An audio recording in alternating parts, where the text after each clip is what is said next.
Vocês estão bem? A gente está esse mês, o mês da nova geração, falando um pouco sobre as fases da vida. O nosso tema é ao longo da vida e a gente falou no primeiro domingo sobre infância, depois a gente falou sobre adolescência e hoje a gente vai falar sobre juventude, sobre jovens. Deixa eu ver se está funcionando, tá. E aí eu queria conversar com vocês. Bem pastor agora, 3, viu? Bem, meu professor de homilética fica muito orgulhoso de mim. 3 decisões que só você pode tomar. Por que eu queria falar sobre decisões? Porque ser jovem é tomar decisões. O que muda da adolescência para a juventude? Que você precisa tomar decisões. Ontem a gente teve um encontro muito legal aqui. Quem não veio, perdeu. Vou falar assim mesmo, mas a gente gravou. Então, se você pedir com misericórdia, a gente pode enviar o link para você assistir. Mas foi um papo falando sobre adolescência. A gente teve o pastor Renan, que é pastor lá da Iba Viva também, e ele veio aqui, ele é pai de 3 meninas, uma já jovem, uma adolescente e uma que está entrando na pré-adolescência, e a gente conversou um pouco sobre essa fase da adolescência. Como é que a gente vai discipular um adolescente? Quais os dilemas, quais os desafios? E é muito interessante ouvir a perspectiva dele, porque ele, como um pastor, discipulador, que discipulou muita gente, chega em casa, ele é um pai que tem que discipular, ele não é o pastor da igreja que tem que discipular. Então a gente conversou um pouco sobre isso.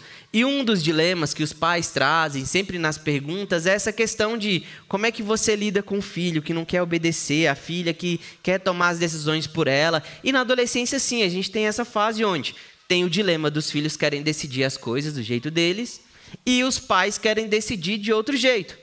E ok, adolescentes, sei que vocês estão me ouvindo, os pais de vocês vão decidir. Vocês vão perder essa guerra. Vocês têm que perder essa guerra. Mas vai chegar um momento onde você vai para a juventude. E aí na juventude você tem que tomar suas decisões. Você precisa decidir como é que vai ser a sua vida. Quando a gente é criança, é engraçado, tem uma experiência assim, quando você vai conversar com uma criança, fala assim, com o que você quer trabalhar quando você crescer? Aí ele fala assim, eu quero ser mecânico, pedreiro, motorista de ônibus e engenheiro. Aí você fala, beleza. O que você quer ser? Não, eu quero ser pintora, médica, professora e pilota de avião. Aí você fica assim, tá, beleza. Mas não dá para ser tudo isso. Você vai ter que tomar uma decisão em algum momento que você vai ter que escolher uma coisa. E escolher uma coisa é necessariamente não escolher outras coisas. E aí, quando você chega na juventude, aí tem aquela crise lá, quando você está com 17 anos, fazendo lá o seu 3º ano, e fala assim, agora você vai ter que escolher uma faculdade.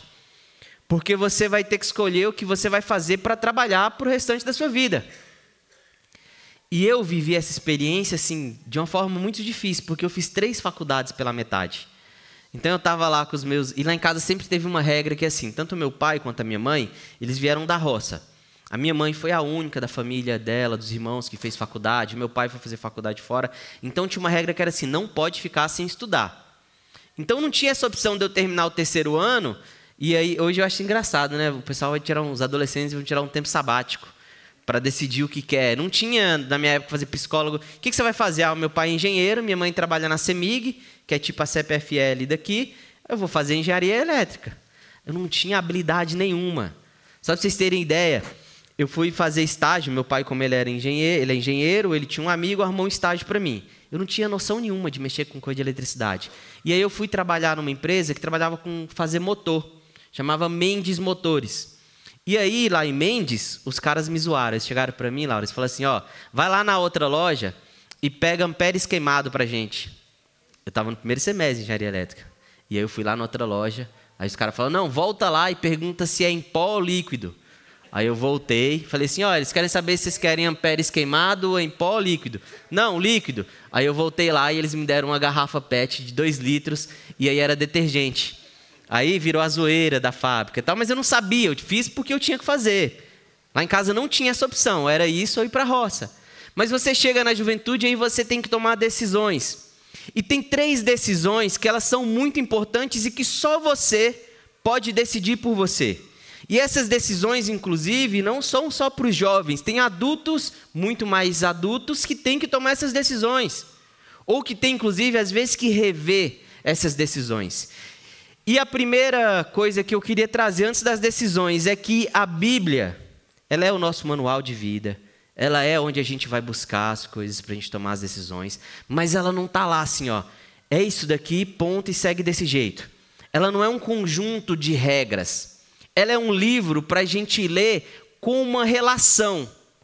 Eu acho, inclusive, interessante que a Bíblia vai trazer, Eclesiastes vai trazer a sabedoria como se ela fosse uma pessoa. Então, a Bíblia é um livro com o qual a gente tem uma relação, inclusive para a gente ter uma relação com Deus, e nessa relação adquirir sabedoria. Sabedoria para a gente tomar as nossas decisões. Não dá para a gente tratar a Bíblia como se fosse um conjunto de regras. Inclusive, eu vou pedir perdão já antes, mas aquelas piadas bem bobas assim de pastor. Tem uma menina na igreja que ela queria dar um fora no menino, mas não sabia como dar o fora no menino. O menino lá apaixonado, tal, menino crente. Aí ela chegou e falou assim, não, vamos ver o que a Bíblia tem a dizer. Ela foi para casa, tal. Aí ela voltou e falei, ó, seguinte, não vai dar para a gente namorar. Mas por que não? Porque eu vi na Bíblia, a Bíblia falou para a gente não namorar. Mas como assim? Tem algum versículo que fala isso? Aí ela foi, abriu a Bíblia, ela treinou em casa, abriu no livro de Naum. Aí ela falou, eu perguntei se era para a gente namorar e eu li Naum. Então a Bíblia não funciona assim, ela é um livro de sabedoria. Ela é um livro para a gente buscar os princípios, para a gente buscar como a gente vai se relacionar. Meninas, não usem essa para dar fora nos meninos. E a primeira pergunta que eu queria colocar, e que é uma decisão que a gente precisa tomar, ou uma das decisões que a vida adulta pede, é com quem eu vou me casar. E antes de colocar essa pergunta, eu queria dizer que casar não é uma obrigação, tá? Inclusive, queria dizer para vocês mais velhos que não fiquem cobrando os jovens para eles casarem logo.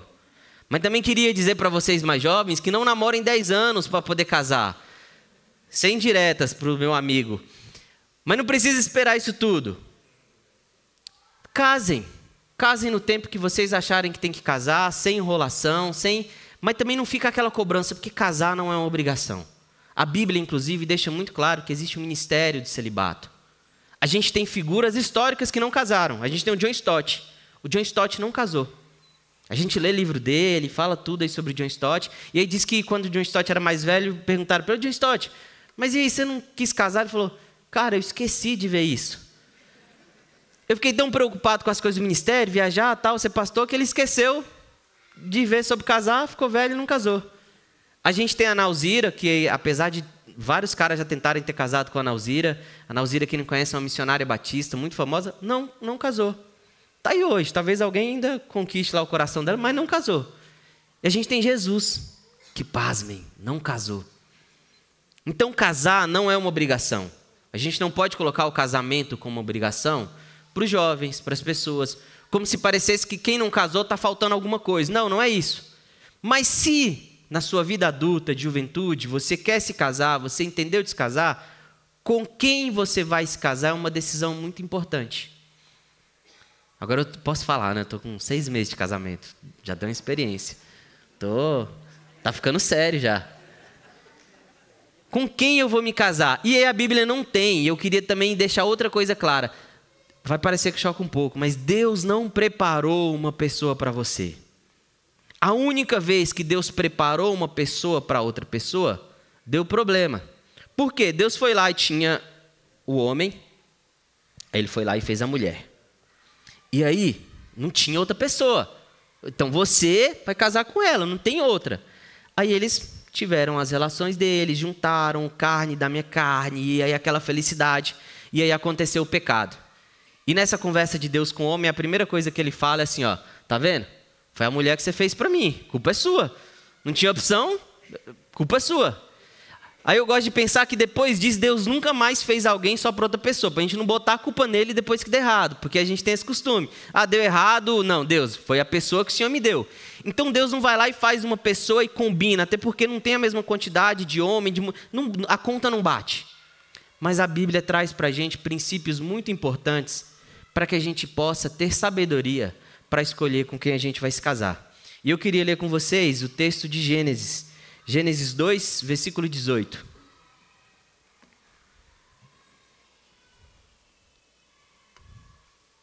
Gênesis 2, 18 diz assim: Então o Senhor Deus declarou: Não é bom que o homem esteja só. Farei para ele alguém que auxilie e lhe corresponda. Vamos pular um pouco e vamos para o versículo 24, que diz assim: por essa razão, o homem deixará pai e mãe e se unirá à sua mulher, e eles se tornarão uma só carne. A Bíblia, desde lá do começo, ela traz para a gente um princípio do que seria uma relação, do que seria um casamento, e algumas coisas servem para a gente olhar para isso e olhar como que isso encaixa, o que que isso traz para mim, como que eu posso usar esse ensinamento onde as coisas começaram, para eu poder tomar as decisões com mais sabedoria. O texto vai dizer que a primeira coisa, quando Deus olha para o ser humano, para o homem, ele vê que ele está sozinho. Apesar de caminhar todos os dias com o ser humano, ele olha para o ser humano e vê uma solidão. Então Deus, nesse sentido, ele não corresponde ou ele não resolve o problema da solidão humana. O ser humano precisa de um outro igual. E essa relação de precisar de um outro igual não necessariamente é uma relação de casamento. Então, para as pessoas que não se casaram, não querem se casar ou não vão se casar, a gente não necessariamente precisa se casar, mas a gente precisa ter uma relação que corresponda e que traga para a gente um sentimento de não solidão, um sentimento de companhia e de comunidade. Então, se você não quer se casar, tudo bem, mas tenha em mente que você precisa de outras pessoas, e para isso existem relações muito sagradas, que inclusive o texto bíblico vai dizer que às vezes o amigo é mais chegado que um irmão. A gente pode não ser uma só carne com uma outra pessoa enquanto casamento, mas a gente precisa de uma comunidade para que a gente se entenda como um. Então, se você não vai se casar, tudo bem, mas tem amigos, tem amigas, esteja próximo, tenha família, nem que for a família da amizade que a gente escolhe. Então é importante que a gente entenda esse princípio de que a gente foi feito para viver com outros. E aí dentro disso existe o casamento. E o que o texto vai dizer é que Deus vai fazer para o homem alguém que vai corresponder.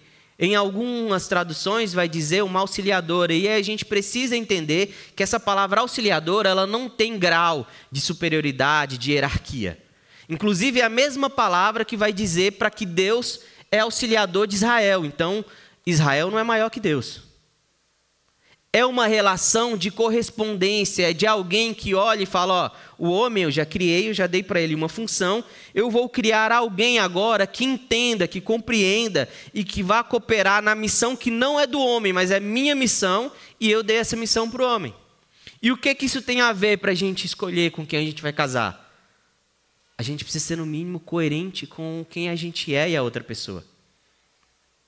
Quando a gente vai estar namorando, a gente está apaixonado, a gente acha que as coisas que já de cara não estão batendo, elas vão ser superadas. Então está lá o jovem, ele se apaixonou pela menina, a menina pensa em morar em Miami, e o cara está pensando já o doutorado em São Paulo, e depois ele quer fazer um pós-doutorado. Você fala assim, gente, alguém vai ter que ceder. Mas ele, não, depois a gente resolve isso. Não, já é uma coisa que você está vendo não corresponde. A missão, o que eles estão se propondo a fazer na vida é diferente. Eu tenho um amigo que eu morei com ele, e ele foi casado. E aí um dia ele foi me contar que um dos dilemas que aconteceu no casamento dele foi que eles casados, aí chegou um tempo de casado, e ele falou assim, vamos ter filho. E ela falou, não, eu não quero ter filhos. Aí isso virou embate, e eles separaram. E aí, é engraçado, porque ele escreveu um livro sobre casamento antes. Aí eu falei com ele, cara, mas vocês conversavam de tanta coisa, vocês não conversaram assim, no namoro, você não pensa em ter filho e tal? Ele falou, não, era uma coisa que meio que não falou assim, eu não quero ter e tal. E aí tem a coisa, o plot twist, que é, hoje ele é casado com outra pessoa, mas depois ela terminou o doutorado, ela se casou e tem filho. Mas enfim, acho que o problema era com ele, se não queria ter com ele no momento. Mas era uma coisa que precisava ser conversado. Se você está namorando com alguém e a pessoa fala assim, eu não quero ter filho de jeito nenhum, e a outra pessoa está assim, eu quero ser igual o Rodrigo e a Priscila, eu quero ter uma renca. É uma coisa que não vai bater, não vai corresponder. A visão de mundo, a forma como vocês estão se colocando no mundo, o que vocês estão sonhando não bate. E aí, uma coisa que eu gosto muito dessa fala do Fábio, eu fiquei repetindo ela várias vezes. Se você namora e você vai conversar com o Fábio e vai contar os problemas, ou pelo menos comigo era assim, ele vai falar assim, você pode terminar.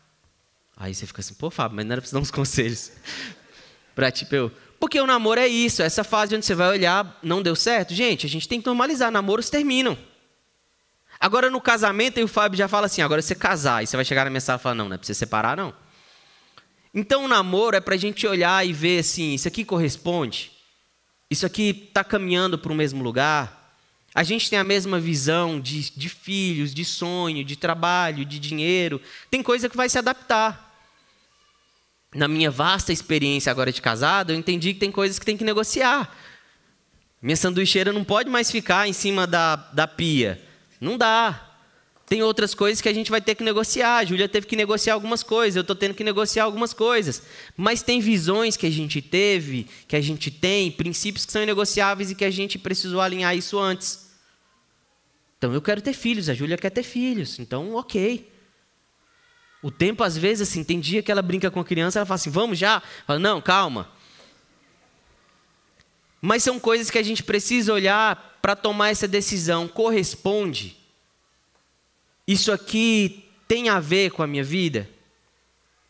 Tem um outro princípio e que eu acho muito legal no texto bíblico, porque vai dizer que o homem, Deus acabou de criar a mulher, existiu o homem, e aí Deus diz assim, o homem deixará o pai e mãe e se juntará à mulher. E eu ficava lendo esse texto falando assim, mas o homem nem tinha pai e mãe? Tem nada a ver ele meter pai e mãe agora? Mas é um princípio para dizer que no casamento, a gente precisa, antes de se juntar a outra pessoa e de ser uma só carne, a gente precisa ter uma autonomia, uma independência. E acontece muito. Na minha experiência pastoral, eu já vivi isso, e acho que o Fábio, o Rodrigo, o Laurence, de que tem muita gente que casa e acha que o marido vai ser o pai, ou que acha que a esposa vai ser a mãe. Porque não é só a questão de uma independência financeira. Existe, não dá para você ter mesada enquanto você é casado e vamos combinar aqui, ó, os pais aqui mandam a mesada e a gente... Não. Tem situações que o sogro, a sogra vai ajudar. Inclusive minha sogra, meu aniversário, não deixe me dar presente. Mas existe uma situação que é, você precisa ser independente financeiramente, emocionalmente. Você não pode casar, se tornar uma só carne com outra pessoa e achar que aquela outra pessoa vai ser agora juntada com a sua família, ou que você vai jogar sobre ela as expectativas que você tem, ou aquilo que você traz à sua família. E essa é uma experiência muito louca que eu estou vivendo. Eu e a Júlia, a gente está aprendendo a ser a nossa família. Independentes das nossas famílias, mas sendo uma nova família. Então você precisa ter essa consciência e essa sabedoria de que com quem eu vou me casar, precisa estar alinhado o plano de vida, precisa estar alinhado ali também que a gente é independente, a gente vai ser um novo núcleo familiar. E tem uma outra coisa que é interessante, que é, precisa ter atração, precisa ter desejo. A Bíblia fala de comunidades que são uma só, de ser um, a gente como igreja é um, mas uma só carne é sobre relação sexual. Ser uma só carne é sobre ter desejo, é sobre olhar para outra pessoa e ter atração, e esse desejo não tem a ver com, nossa, a pessoa é linda, maravilhosa, porque, gente, eu casei. Deu alguma coisa na cabeça da Júlia que a Júlia olhou para mim e falou assim, beleza. Priscila olhou para o Rodrigo e falou assim, existe beleza. É um desejo que ele vem pela admiração. É um desejo que vem, você tem que olhar para outra pessoa, porque, gente, vai ficar mais velho. Não vai ser fortão, abdômen trincado a vida inteira. Não vai ser essa coisa bonita a vida inteira. Mas vai ter uma coisa que não pode mudar, que é você olhar para a pessoa que você está junto e você admirar ela. É você olhar para essa pessoa e um desejo vir, porque fala, eu admiro a pessoa com quem eu me casei. Eu admiro a vida dela, eu admiro a forma como ela trata os outros, eu admiro ela trabalhando. É essa admiração que gera um desejo, que faz a coisa ser bonita. Eu cheguei aqui hoje, até brinquei. Borges, eu vi vocês tirando uma fotinha junto. Eu falei, gente, que coisa bonitinha, que coisa linda. Vocês estão caminhando há um tempo e vocês se admiram. Olhar para o Paulo e para a Clara e ver admiração. Olhar para os casais e ver admiração. Então, escolha alguém para casar que você admira, que você olha e fala, daqui 20 anos, não vai tão bonita a carcaça assim, mas pode ser que eu mantenha admiração. Eu quero acreditar nisso, então escolha alguém que você admira. A segunda decisão, que é muito importante para a gente tomar, e que só você pode tomar por você, é com que eu vou trabalhar. E aí, quando a gente fala de trabalho, eu queria diferenciar o que é vocação e o que é trabalho. Trabalho é o que eu faço, é o que eu faço para me sustentar. Vocação é quem eu sou. E aí a gente precisa, porque também essa é uma outra crise que acontece, que é, nem todo trabalho casa com a vocação. Existem pessoas que conseguiram fazer com que o seu trabalho casasse com a sua vocação. A Júlia vai ficar brava, que eu citei ela várias vezes aqui hoje. Mas a Júlia, ela trabalha com crianças e a vocação dela é com crianças. Então ela conseguiu fazer essas duas coisas casarem. O Lucas Feld, que cresceu aqui na nossa comunidade, eu brinco, o Feld, por vocação, ele é músico. Aí ele escolheu trabalhar com medicina, ele é um bom médico, tá, gente? Pode ir lá nele.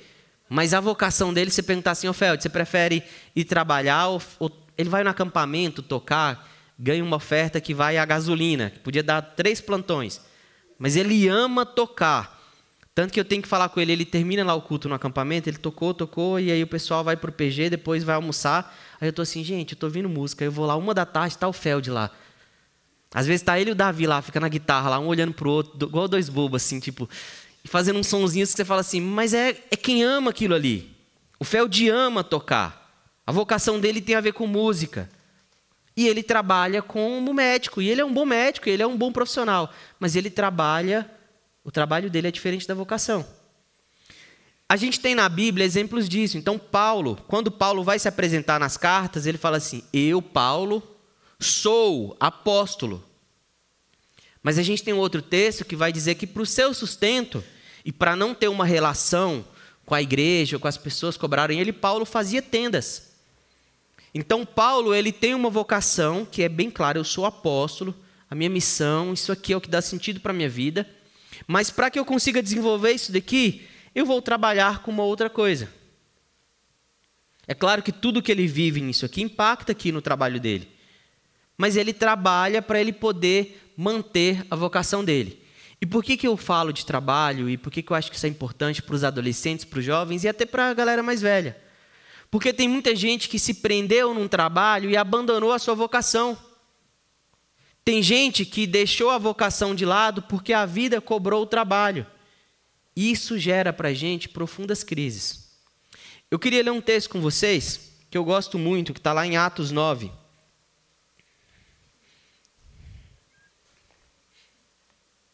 Atos 9, versículo 36. Atos 9, versículo 36 diz assim: em Jope havia uma discípula chamada Tábita, que em grego é Dorcas, que se dedicava a praticar boas obras e dar esmolas.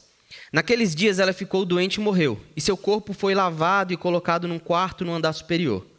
Lida ficava perto de Jope, e quando os discípulos ouviram falar que Pedro estava em Lida, mandaram-lhe 2 homens dizer-lhe, não se demore em vir até nós. Pedro foi com eles, e quando chegou, foi levado para um quarto no andar superior. Todas as viúvas o rodearam, chorando, mostrando-lhe os vestidos e as outras roupas que Dorcas tinha feito quando ainda estava com elas. Dorcas provavelmente era uma costureira, alguns teólogos vão dizer que ela era inclusive talvez uma viúva.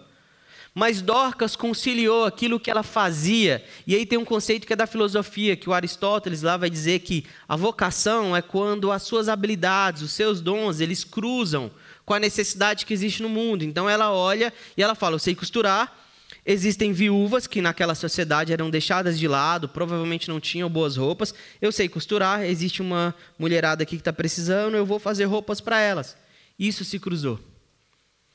A vocação de Dorcas talvez tenha se encontrado com o trabalho dela, e aí o trabalho dela impactou a vida de outras pessoas. Com o que a gente vai trabalhar, ou como a gente vai viver a nossa vocação, necessariamente precisa impactar a vida de outras pessoas, se a gente for olhar pela visão da Bíblia e pela nossa fé. O que a gente faz vai impactar a vida de outras pessoas. Eu gosto desse texto porque eu fico pensando, no dia que eu morrer, será que alguém teria alguma coisa para falar assim, olha o que o Cirilo fez por nós? O dia que você morrer, existe alguém, existe uma comunidade, existe um terceiro que vai dizer assim e falar: olha aqui o que essa pessoa fez por nós. Olha como a vida dela, o trabalho dela impactou a minha vida. Ontem a gente teve aqui o papo sobre os adolescentes e voltando para casa, a Ju levantou e ela falou da Márcia. E eu, inclusive, queria tirar esse tempo para a gente lembrar de uma pessoa que hoje, na vida dos nossos jovens e adolescentes, impactou uma comunidade. A gente voltou para casa e a Ju chorou aqui e disse para mim assim: olha o que a Márcia fez na minha vida. Olha o que ela representou, a tia Márcia representou na minha vida. O trabalho, a vocação, o cuidado dela. A gente é marcado por essas pessoas que fizeram na nossa vida. Mas quem a gente impacta com o que a gente faz? Seja como voluntariado aqui na igreja, seja no nosso trabalho, seja como família, seja enquanto amizade, o que a gente faz? A galera do seu trabalho, o que ela falaria de você? Da sua escola, da sua faculdade? O que você faz impacta a vida de outras pessoas? E aí tem uma coisa, e por que eu gosto de usar esse texto de Atos 9:36? Porque antes existe uma vocação maior na vida de Dorcas do que de ser costureira. A vocação dela, a primeira, e essa vocação ela é universal para todo mundo que decide caminhar com Jesus, o texto diz que em Jope havia uma discípula. A primeira vocação da nossa vida, antes de ser aquilo que a gente vai fazer, é quem a gente é. E o texto diz que havia uma discípula. O texto não diz que havia uma costureira. O texto diz que havia uma discípula. Então é importante que você descubra com o que você vai trabalhar. Mas é tão importante quanto o que você vai trabalhar, como você vai trabalhar. E você vai trabalhar como um discípulo, como uma discípula de Jesus. Você vai costurar como uma discípula ou um discípulo de Jesus. Você vai ser médico e médica como um discípulo e discípula de Jesus. Você vai ser professora como discípulo e discípula de Jesus. Você vai ser um empresário como discípulo e discípula de Jesus. Você vai ser um pastor como discípulo e discípula de Jesus. Porque existem pastores que não são discípulos e discípulas de Jesus. O que você vai fazer tem que ter a ver com o que você é. Se você é um discípulo e discípula de Jesus. Então escolha alguma coisa que vai te impactar. Que vai te impactar porque Deus te impactou. Mas uma coisa é que através de você, Deus vai impactar outras pessoas. Tem que mexer na gente. Se eu tinha uma empresa, eu era um padeiro, e aí eu me converti, tem que mudar o jeito que eu sou um padeiro. Tem dia que você vai querer jogar o pão no cliente, mas você não vai jogar o pão no cliente porque agora você é um discípulo de Jesus. Tem que mudar. E é por isso que essa decisão com o que eu vou trabalhar, ela precisa ser pensada também à luz da nossa fé. E, se possível, encaixar com a nossa vocação. Mas se ele tem vezes que não encaixa. E aí eu vivi uma experiência muito legal quando eu fui numa igreja lá em Goiânia. E aí tinha a igreja de gente bem rica, assim. E aí a gente estava indo para um encontro de pastores. Aí o cara tá no telefone e ele falou assim, ele ligou para um cara rico da igreja, né? Aí ele ligou e falou assim, seguinte... Eu estou te dando a oportunidade, a gente está precisando aqui para o encontro de R$5.000, e eu estou te dando a oportunidade de se abençoar e você ser abençoado. Aí eu fiquei assim, mano, o jeito, né? Eu estou te dando a oportunidade de você pegar parte do seu dinheiro aí e abençoar as pessoas. Então, terminou com o cara doando dinheiro e agradecendo, obrigado pela oportunidade. Fiquei assim, gente. E aí eu virei e falei, você não fica sem graça? Assim? Ele falou, não. Porque quando tem um eletricista lá na igreja e eu preciso que ele resolva alguma coisa lá, eu vou pedir para ele, se ele for cobrar, ok, mas se ele não for cobrar, eu peço para ele. Esse cara aqui, ele é empresário, ele tem dinheiro, ele não tem uma coisa que ele não sabe consertar uma tomada. Então o jeito dele servir a comunidade é com o dinheiro dele. E aí dinheiro é dinheiro não é um Deus, eu vou ligar para ele, eu já expliquei isso para ele, vou falar assim, estou te dando essa oportunidade aqui. Eu achei ousado. De que eu ligar para vocês, me atendam, tá? Tá chegando um acampamento de jovens, essas coisas. Vou começar a dar oportunidade para vocês, fachada da igreja aí, né, Fábio? Dar umas oportunidades. Mas eu achei muito interessante, porque ele ensinou para a comunidade dele que todo mundo tem um dom, tem uma vocação, tem um serviço. E aí ele olha para o eletricista e fala, cara, você sabe mexer, você pode servir aqui a gente da igreja. Mas ele olha para o cara que é empresário e fala, você sabe ganhar dinheiro, então estou te dando a oportunidade. Essa relação que a gente tem com o trabalho, ela tem que ser voltada para que a gente consiga sobreviver, mas que a gente consiga abençoar outras pessoas. Seja no que a gente faz, seja no que a gente ganha, seja no que a gente pode proporcionar. Com o que a gente vai trabalhar é uma decisão que precisa ser pensada à luz da nossa fé e a partir dos princípios que a Bíblia coloca para a gente. E por causa dessa ordem, eu queria colocar a terceira pergunta que só você pode responder por você, que é: qual Deus eu vou servir? Quando chega na juventude, eu falo que é uma idade muito crucial, porque enquanto é adolescente, vocês estão penando. É difícil, mas você consegue tentar ali empurrar uma tradição. Mas chega um momento que você, enquanto jovem, ou jovem mais jovem, ou adulto, ou quem for, você precisa tomar a decisão de qual Deus você vai servir. E quando eu estou falando de qual Deus você vai servir, às vezes a gente está pensando assim: eu vou servir o Deus da Bíblia. Eu vou servir o Deus. Existe um só Deus, eu vou servir só um Deus. Só que a gente vive num tempo onde existem diversos deuses. Não tem como a gente dizer que o Deus que a gente está vendo é o mesmo Deus que às vezes outra pessoa, inclusive evangélica, da mesma religião que você, está dizendo que serve. Porque esses deuses, eles não se conversam. Alguém está dizendo aqui que Deus está olhando para as pessoas necessitadas e que Deus quer cuidar e que Deus perdoa. E alguém está dizendo aqui que Deus, ele vai te abençoar se você fizer tal coisa e que ele vai punir todos os seus inimigos. A gente tem um Deus aqui que é apresentado por Jesus, que de cima da cruz diz: perdoa porque eles não sabem o que fazem. E a gente tem aqui uma outra pessoa dizendo assim: Deus vai te dar a vitória e você vai pisar sobre a cabeça de todos os seus inimigos. A gente está de um lado dizendo e olhando para a vida de Jesus e vendo o quanto que ele valoriza a vida. E a gente tem um outro Deus apresentado que não valoriza a vida, que faz acepção entre quem merece viver e quem não merece viver. A gente tem um Deus violento e um Deus construindo pontes de paz. Qual Deus eu vou servir? E aqui eu estou falando das concepções religiosas, mas existe uma outra perspectiva que é os deuses, os novos deuses. Eu gosto de um autor que ele escreve um livro que chama Deuses Americanos, eu já citei aqui, e ele faz uma metáfora muito legal, que ele fala dos deuses antigos, das mitologias, mas ele fala dos novos deuses. Então a tecnologia, ele fala da televisão, ele fala da globalização. Existem novos deuses, inclusive tem um episódio, que tem a série também, mas a série não continuou, mas no livro vai dizer que na série tem um cara que é o deus da guerra. É um deus antigo, mas ele precisa se adaptar. E aí ele faz uma fábrica de armas, e aí ele vai dizer que a cada tiro, aquilo é uma oração. A televisão vai dizer que a cada hora que a pessoa fica lá na frente dela, é um culto que foi prestado a ela. E ainda eu achei mais antigo a série, porque está falando da televisão. Mas a gente pode falar do celular. Então tem essa relação de deuses que a gente coloca. E essa ideia de colocar deuses, não necessariamente como uma divindade, ela não é nova. Porque o próprio Jesus vai dizer que não tem como você servir a Deus, pai dele, e você servir ao Deus dinheiro. Então a gente transforma coisas, às vezes sonhos, às vezes pessoas, em deuses. E aí a gente precisa decidir qual Deus a gente vai seguir. E eu queria ler com vocês um texto que está lá em Lucas 18.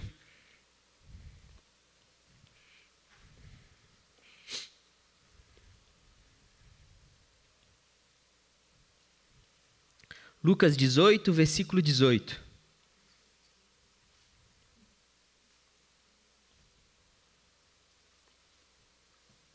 Diz assim: certo homem importante lhe perguntou: bom mestre, que farei para herdar a vida eterna?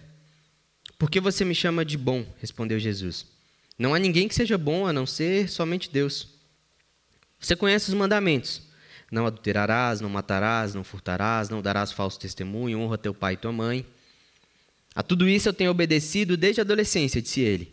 Ao ouvir isso, disse-lhe Jesus: falta ainda uma coisa. Venda tudo o que você possui e dê dinheiro aos pobres, e você terá um tesouro nos céus. Depois venha e siga-me.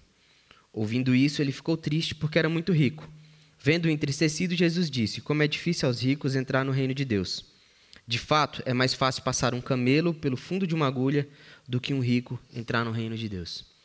Eu tinha separado um outro texto para falar de alguém que teve uma experiência com Deus e aí decidiu seguir. Mas a gente tem um exemplo aqui, o texto vai falar que é o jovem rico. Né? A gente tem aquele título que não está lá na Bíblia, mas tem essa interpretação de que era um jovem importante, rico, que fazia tudo. Provavelmente o genro que a maioria das mães aqui queria. Quase o Cacá, na época que ele era lá o crente solteiro. E aí, esse jovem, ele chega diante de Jesus, e acho que já com aquele, não, eu faço tudo, só me confirma aí que eu estou seguindo Deus aí que você está falando e que eu vou ser salvo. E aí Jesus confronta ele dizendo, ó, não dá para você seguir o Deus, meu Pai, ou o Deus que sou eu encarnado, e você ter a mesma relação que você tem com esse outro Deus, que é o dinheiro. Não dá para caminhar. Não vai funcionar assim. Vai chegar uma hora na vida que você vai ter que decidir. Esse jovem toma uma decisão, ele sai triste, mas vai chegar uma hora na sua vida, na nossa vida, que a gente precisa decidir qual Deus que a gente vai seguir. Ou que a gente precisa ser pelo menos honesto de dizer, o Deus, que eu chamo de Deus, não é o Deus Pai de Jesus. Não é o Deus encarnado em Jesus. Porque o texto bíblico, a vida de Jesus não me aponta esse Deus. Esse Deus aí, uma religião ruim construiu, uma forma religiosa violenta construiu, mas não é.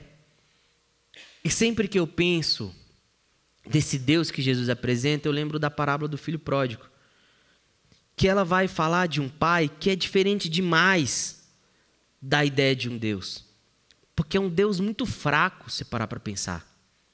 O filho pede tudo, pede herança, diz para o pai assim, ó, o senhor morreu para mim, vou viver a vida do meu jeito, vou seguir o meu Deus, que sou eu mesmo, os meus prazeres, os meus desejos, vivo tudo, gasto todo o dinheiro. Na minha cabeça, se eu trabalhar para você, eu consigo o mínimo, então você não é meu pai, eu vou voltar e te pedir um emprego, eu volto. E eu acho bonito demais, porque o texto vai dizer que o pai, ele corre em direção ao filho, não deixa o filho terminar o discurso, porque o filho ensaia um discurso. Quem faz besteira em casa, fica preparando, pensando o que vai falar. O pai não deixa ele terminar o discurso, e aí o pai recebe ele e faz uma festa. Eu amo meu pai, mas o meu pai não é assim. Se eu olhasse para esse pai, talvez a gente olhasse assim e falasse, gente, esse pai é meio banana, né? Porque não deu um couro ali no moleque. E falar assim, não deu um sermão, não botou de castigo. Eu ia botar ele para ficar lá, pelo menos cuidando das vacas, uns 2 meses, para ele aprender a dar valor no dinheiro aqui de casa. Não, limpar a casa, eu ia virar para o mais velho, ninguém mais limpa a casa aqui, só ele. Se tivesse uma lava-louça, eu ia desligar e botar ele para lavar a louça. Mas esse pai recebe e dá uma festa. O Deus Pai de Jesus é um Deus diferente do que às vezes a gente evangélico prega. É um Deus diferente do que a gente constrói. É um Deus diferente dos deuses do mundo, dos deuses do prazer, dos deuses do dinheiro, dos deuses do poder. É um Deus que se fez carne. A gente estava tendo aula hoje, do Tá na Bíblia com os adolescentes, e a gente estava lendo o texto da ceia. E quando a gente toma uma ceia e a gente come um pão, é para a gente lembrar que Deus se fez corpo. E é esse Deus que Jesus quer apresentar, Ele enquanto Deus, e apontar para o Deus de misericórdia que é o seu Pai. Qual Deus você vai servir? O seu pai não pode decidir isso por você, a sua mãe não pode decidir isso por você, o seu avô, a sua avó, o seu tio, a sua tia, o seu filho não pode decidir isso por você. A gente fez um exercício com os adolescentes, com os pais dos adolescentes, e eu achei muito bonito, porque um dos pais disse que quem mais influencia ele na caminhada cristã é o filho. E ele virou e falou assim, mas eu preciso pegar mais firme, meu filho me aponta isso. Então, seu filho não pode decidir por você. Só você pode tomar essa decisão. E crescer é tomar suas decisões. Tem criança que já tomou a decisão. E vai ter que aprender a manter essa decisão. E aí talvez eu preguei aqui hoje e você se pergunta assim, Cirilo, mas eu já tomei essas 3 decisões, já deixei aquele list, casei bem casado, estou firme e forte, não sei quantos anos de casado, filho criado, trabalho, Eu amo meu trabalho, eu impacto um tanto de gente no meu trabalho. É isso aí, fechei. Deus, eu já batizado, carteirinha em 1900 e alguma coisa, já fechei, já está tudo certo, batizei já, participei de 22 congressos de casais, de mulheres. E o que isso tem a ver comigo? Se você tomou essas decisões, você tem uma missão de construir aqui, construir em casa uma comunidade que seja modelo e referência. Eu estou estudando psicologia, estou no 2º semestre. E a gente está falando agora de desenvolvimento infantil. E tem uma coisa que é muito interessante da psicologia, que ela fala que a gente é criado, ou que a gente coloca na nossa cabeça. Alguns vão dizer inconscientemente, outros vão dizer conscientemente, mas que a gente cresce com modelos. Modelos que a gente tende a reproduzir. Modelos que, inclusive, a gente precisa para viver. Às vezes, a gente vai ter que pegar o modelo que a gente tem e criar o nosso. Mas que esses modelos, eles fazem parte do nosso desenvolvimento. E é por isso que a gente precisa ser uma comunidade que seja modelo, e não modelos perfeitos, mas que tenham referências para a nossa juventude, para os nossos adolescentes, para as nossas crianças. Eu falo, e falo com muito carinho, hoje eu não tomo uma decisão na minha vida sem mandar para o Paulo Castro falando assim, vamos tomar um café. Quando a gente decidiu convidar os nossos padrinhos de casamento, a gente escolheu algumas pessoas que a gente era próximas para pensar modelos. Pessoas que a gente se espelhe, não porque são perfeitas, mas porque são humanas e que têm sabedoria para ensinar para a gente. E aí, talvez, a gente cresceu e olha e fala assim, agora eu fiz a minha parte. Mas tem gente que vem atrás. E quem vai ser o modelo? Quem vai ser referência? Como é que a gente pode ser? Ontem, o Renan falou uma coisa que me marcou muito. Que ele falou assim, que um dos lugares onde você mais vai discipular o seu filho adolescente é dentro do carro. É a forma como dentro do carro o pai e a mãe conversam e ele está atrás assistindo e aprendendo tudo. É a forma como você lida com o seu trabalho, que vai fazer o seu filho, a sua filha, o nosso adolescente ou a juventude dizer, cara, eu não vou por um caminho que eu vou me vender a vida inteira no trabalho só para ganhar dinheiro e ser rico, porque isso aqui não vai ser legal para mim. Tem que ter um propósito, tem que ter uma coisa que vai impactar a vida de outra pessoa. É olhar para um casamento e falar, e essa é uma coisa que eu ouço muito, as pessoas falam, não, casar é difícil demais. Não é perfeito, não, mas faz sentido quando você encontra com um propósito. Às vezes tem gente que não quer casar porque os modelos de casamento que essa pessoa viveu, que ela viu, são tão ruins que ela colocou o casamento como se fosse uma coisa ruim. O Deus que eu vou servir, a forma como eu me relaciono com esse Deus, de ser um modelo para alguém, porque todo mundo aqui provavelmente tem alguém que quando eu falo de que impactou a vida, de que impactou a caminhada, você vai lembrar dessa pessoa, desse lugar, de alguém que foi um modelo. Eu gostava muito de uma ideia que o professor trazia de ser o Jesus mais próximo de alguém. Então, como que a nossa comunidade pode ser um Jesus mais próximo, um modelo, uma referência, não com perfeição, mas de trabalho, de casamento, de família? Como é que a gente pode ser isso para essa galera que está chegando e vai precisar tomar essas decisões? Como é que a gente, eu, Fábio, Rodrigo, Alan, a gente não dá conta de ser o conselheiro de toda uma comunidade? E é por isso que a comunidade é quem faz a obra, é o que Paulo vai dizer em Efésios. Ter uma comunidade que também é esse modelo, que ensina, que discipula, e que ajuda, e que traz caminhos, possibilidades de referências, para que quem precisa tomar essas decisões tenha sabedoria, boas pessoas para conversar. Então, se você já fez esse checklist, me chama para tomar um café e me ensina as coisas aí que eu... Mas é importante a gente pensar que a nossa comunidade é um modelo, que as crianças, os adolescentes, os nossos jovens e até os adultos vão precisar, e a gente tem essa missão de impactar, de ser referência para outras pessoas. Eu queria terminar orando, mas eu queria que você pensasse sobre essas perguntas. Se você ainda tem que tomar alguma dessas decisões, talvez você tenha que rever algumas dessas decisões. Talvez você tenha que chamar o seu cônjuge e falar, vamos sentar aqui que o pastor falou lá hoje e a gente precisa alinhar os planos aqui. A gente está meio desalinhado aqui, eu estou querendo umas coisas, está querendo outra. Talvez de pensar a sua profissão. De pensar, cara, eu preciso de alguma forma, talvez fazer uma transição para alguma coisa que me gere uma sensação de que eu impacto a vida de alguém. O que eu estou fazendo aqui, eu virei um robô. Ou talvez você vai falar assim, durante o dia eu vou ser um robô, mas à noite eu vou ser eu e eu vou fazer aquilo que Deus colocou no meu coração. E de rever se a decisão que você tomou, de qual Deus você vai seguir, se o Deus que você chama de Deus é coerente com o Deus Pai de Jesus, o Deus que se fez carne em Jesus. Deus, muito obrigado. Muito obrigado por mais um dia. Muito obrigado pelo cuidado que o Senhor tem com a gente. Obrigado porque o Senhor nos deu a possibilidade de fazer a escolha de te chamar de Pai, de através do teu Filho Jesus caminhar contigo, Pai. Uma escolha que a gente precisa fazer, uma decisão que a gente precisa tomar todos os dias. Que essa decisão possa impactar as outras decisões importantes da nossa vida. E que de alguma forma as nossas decisões possam manifestar.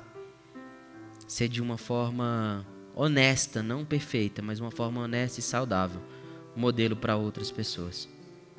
Que a gente viva uma fé saudável. Que os casamentos que de alguma forma se perderam durante o caminho, que eles possam encontrar com Deus no teu Filho Jesus. Com Deus Jesus. E que nessa caminhada possa encontrar restauração. Que a admiração que foi perdida, Pai, que ela possa de alguma forma se reencontrar, porque a gente precisa disso. Para olhar para a pessoa que a gente vai acordar todos os dias e sentir desejo, admiração, querer estar junto. Que o Senhor abençoe os jovens, os adolescentes, as crianças, que ainda vai ter que tomar essas decisões. Aqueles que vão fazer vestibular, decidir o que vão estudar, que não tenham esse peso de que não pode errar, que agora com 18 anos tem que decidir o resto da vida. Mas que tenham sabedoria para fazer as escolhas. A gente ora por sabedoria. Que a nossa comunidade seja uma comunidade sábia. E uma comunidade que impacte a vida de todo mundo que passa por aqui. A gente ora e te agradece. Em nome de Jesus. Amém.